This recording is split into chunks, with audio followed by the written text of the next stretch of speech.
Hello friends, welcome to my channel. आज का topic देख के आपको थोड़ा सा तो लग रहा होगा कि हम किस बारे में बात करने वाले हैं। आज हम बात करने वाले हैं एनल सेक्स के बारे में।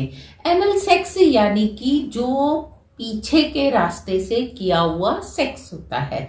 इसमें लोग कंफ्यूज होते हैं कि क्या एनल सेक्स जो है इस पोजीशन को कहते हैं, जैसे कि डॉगी वाली पोजीशन को। जी नहीं, एनल सेक्स हम कहते हैं उस पोजीशन को या उस टाइप के रिलेशन को जिसमें आप रिलेशन बनाते हैं पीछे के साइड से।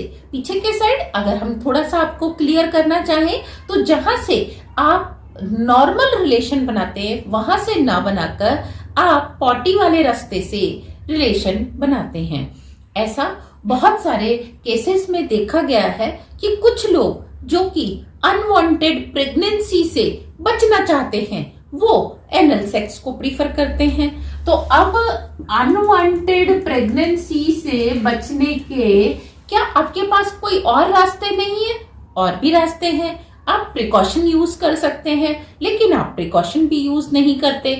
और आप सेफ डेज की कैलकुलेशन कर सकते हैं, पर आपको वो करनी आती नहीं है। तो इसके लिए आप हमारा वीडियो जिसमें हमने क्लियर बताया कि कौन कौन से डेज सेफ होते हैं जिसमें आप अनप्रोटेक्टेड रिलेशन यानी कि बिना कुछ इस्तेमाल किए डायरेक्ट रिलेशन बनाते हैं, तब भी आप कंसीव नहीं कर सकते, तो आप उसकी हेल्प लीजिए। लेकिन आपका ये सोचना कि हम एनल सेक्स करेंगे तो बिल्कुल भी कंसीव नहीं होगा, ये काफी हद तक सही हो सकता है, लेकिन 100% सही नहीं होता। तो आइए थोड़ा सा हम जानते हैं कि एक्चुअली एक महिला में कौन कौन से होल होते हैं और उनका क्या पर्पस होता है। अगर हम बैक साइड की बात करें तो बैक साइड सबसे पहले जो आपको पीछे की तरफ पीठ की तरफ होल दिखता है वो आपका 2 नंबर होल कह सकते हो उसको, यानी कि जहां से आप स्टूल पास करते हैं, यानी कि आप पॉटी करते हैं। और दूसरा अगर हम फ्रंट साइड की बात करें तो फ्रंट साइड में आप देखेंगे कि जो वेजाइना है वहां पे आपको 2 होल मिलते हैं। एक ऊपर की तरफ छोटा सा होल होता है और एक नीचे की तरफ बड़ा होल होता है, जबकि बहुत सारे लोगों को इसके बारे में भी पता नहीं होता। तो ये जो ऊपर वाला छोटा सा होल होता है ये आपका नंबर 1 होल होता है, जहां से आप यूरिन पास करते हैं। और अगर आपको यूरिन ट्रैक इन्फेक्शन है तो वो आपका इस होल की वजह से होता है। और दूसरा होता है आपका वेजाइना, यानी कि जहां पे आप रिलेशन बनाते हैं। और ये वाला जो होल है वो बड़ा होता है यूरिन पास करने वाले होल के कंपैरिजन में। अब क्योंकि ये आगे की साइड होता है और ये पीछे की साइड होता है, और इन दोनों में यानी कि इस वाले होल में और इस वाले होल में 1 से 2 सेंटीमीटर का डिफरेंस भी नहीं होता। किसी किसी के केस में 1 से कम होता है और किसी किसी के केस में मैक्सिमम 2 सेंटीमीटर तक ये गैप होता है।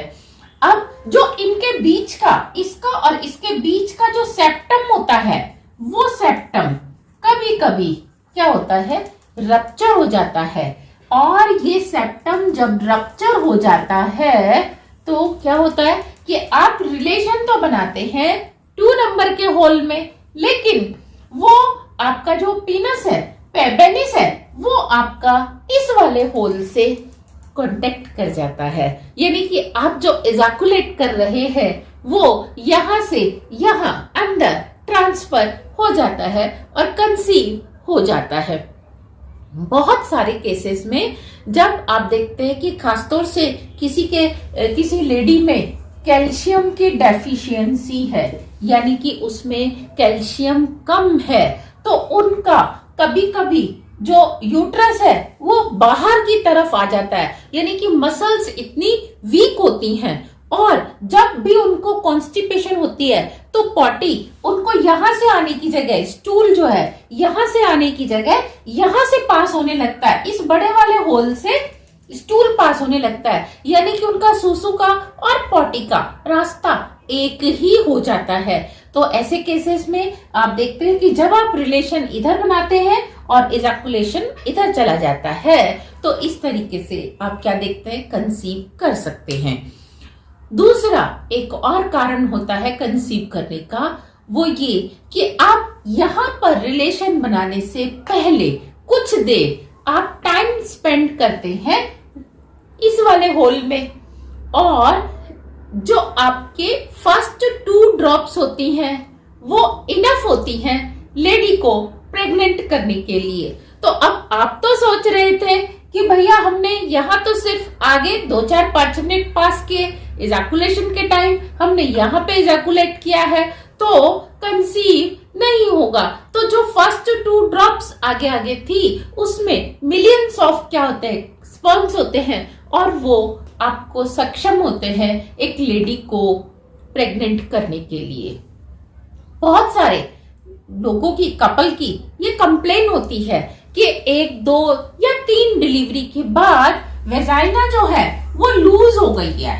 अब ये क्योंकि लूज हो गई है तो उनको वो कंफर्ट या वो एंजॉय नहीं मिलता जितना कि वो एक्सपेक्ट करते हैं, इसलिए भी वो यहाँ की जगह यहाँ से रिलेशन बनाते हैं। तो ऐसा करने से लेडी के लिए थोड़ा सा दुखदाई होता है। तो आई विल नेवर रिकमेंड कि आप नेचर ने जो आपको पैसेज दिया है आप उस पैसेज को छोड़कर आप एबनॉर्मल ना बने। तो ये ही आपके लिए भी और आपके पार्टनर के लिए भी अच्छा है। इससे कभी कभी मेल पार्टनर को भी काफी हर्ट होता है और परेशानी का सामना करना पड़ता है, तो आप इसको अवॉइड करें। साथ में ऐसा देखा गया है कि जब ये दोनों का रास्ता एक होता है तो आप चाहे यहां से रिलेशन बनाओ चाहे आप यहां से रिलेशन बनाओ, जो इजैकुलेट है वो इधर की तरफ ही आएगा। तो अब आपने देखा कि एनल सेक्स जो है वो एक नॉर्मल सेक्स नहीं है, तो आप इसको अवॉइड करें क्योंकि इससे दोनों ही पार्टनर को तकलीफ होती है। और अगर आप अनवांटेड प्रेगनेंसी से बचना चाहते हैं तो आप या तो प्रिकॉशन यूज करिए या आप सेफ डेज को इस्तेमाल करिए, और सेफ डेज को इस्तेमाल करने से आप क्या करते हो, अपनी अनवांटेड प्रेगनेंसी से बच सकते हो। अब कुछ लोगों का कहना होता है कि 2 या 3 डिलीवरी के बाद ये काफी लूज हो गई है, तो अब ऐसा क्या किया जाए। तो यहाँ हम आपको छोटी सी बात बताएंगे कि आप एक्सरसाइज करें और साथ में कैल्शियम की डाइट लें, तो आपको इसमें बहुत आराम मिलने वाला है। इसका हमारा एक अलग से डेडिकेटेड वीडियो हम अपलोड करने वाले हैं, तो आप उसमें इसको देख सकते हैं कि अगर हमने वेजाइना को टाइट रखना है या उसको हमने कॉन्ट्रैक्ट रखना है तो हम कैसे कौन सी एक्सरसाइज करें और कौन सी डाइट लें। Thank you very much, all the very best. और आई विल रिक्वेस्ट यू कि अगर आपको वीडियोस की इंफॉर्मेशन अच्छी लगती है तो प्लीज आप अपने सर्कल में अपने फ्रेंड्स के साथ इसको शेयर करना ना भूलें। और अगर आपका कोई डाउट है तो आप कमेंट सेक्शन में लिख के डाउट पूछिए, और अगर डाउट नहीं है तो कम से कम अप्रिशिएट करिए। Thank you very much.